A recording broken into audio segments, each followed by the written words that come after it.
اهلا بيكم في فيديو جديد في قناه اكلات ووصفات. لو اول مره تشوفونا يا ريت تعملوا لنا اشتراك للقناه علشان يوصلكم كل جديد. النهارده بقى عايزين نعمل عيش شبه اللي احنا بنشتريه من بره، عيش شكله حلو طعمه جميل، شكل الحجم بتاعه يكون كبير والسمك بتاعه كمان يكون كبير وفي نفس الوقت بتكلفه قليله. انا عندي كيلو ونص من الدقيق ده اللي انا استخدمته، طبعا تقدري تزودي الكميه او تنقصي على حسب الرغبه بتاعتك. عندي قطعه من الخميره البيره على قد الليمونه كده، حطيتها في قلب الميه وعليها معلقتين 2 كبار من السكر ودوبتهم.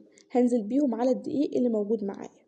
هملي طبق تاني من المية وهحط عليه نص معلقة صغيرة من الملح وهدوبهم كويس جدا، وبرضه هنزل بيهم على الدقيق. وعندي كيس من اللبن البودرة انا حطيته. كيس اللبن البودرة ده بيدي ريحة حلوة قوي للعيش بتاعنا، لكن لو مش موجود نقدر ان احنا نستغنى عنه.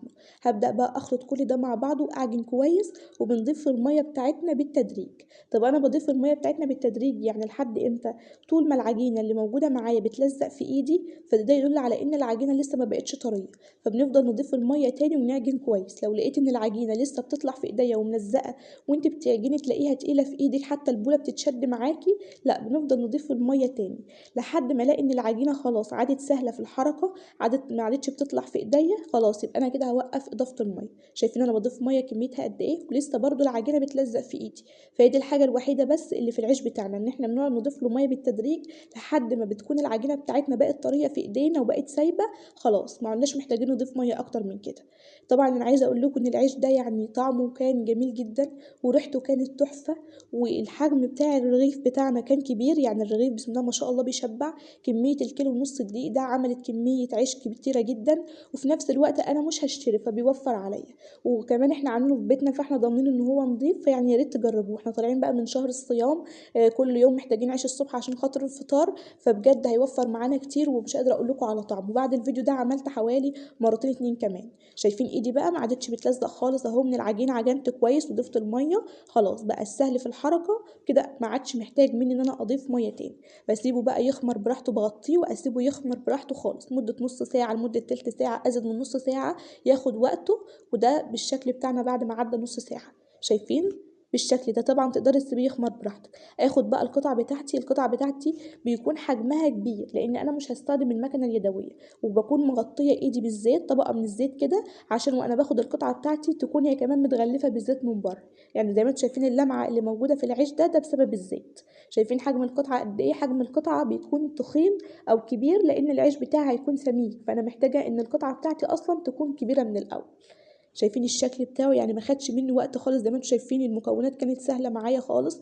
كل اللي انا استخدمته الدقيق والميه وقطعه الخميره اللي انا حطيتها في الاول. حتى اللبن نقدر ان احنا نستغنى عنه، حتى في الخبيز بتاعه دلوقتي هنشوف ان هو مش محتاج اي مجهود خالص.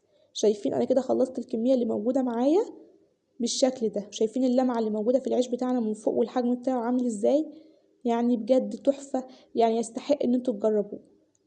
دي كانت اخر قطعه اهي، وكده انا خلصت الكميه اللي موجوده معايا. عايزه اقول لكم ان الكميه دي، لا الكميه دي تكفي عدد كبير جدا من الناس، لان الرغيف الواحد هو اصلا بيشبع. يعني ما تقولوش ان العدد قليل، لا ده بالنسبه لكم كده، لكن لما هتخبزوه هتيجوا تاكلوا منه رغيف هتلاقوا ان العدد مكفي جدا، يعني هيتبقى كمان.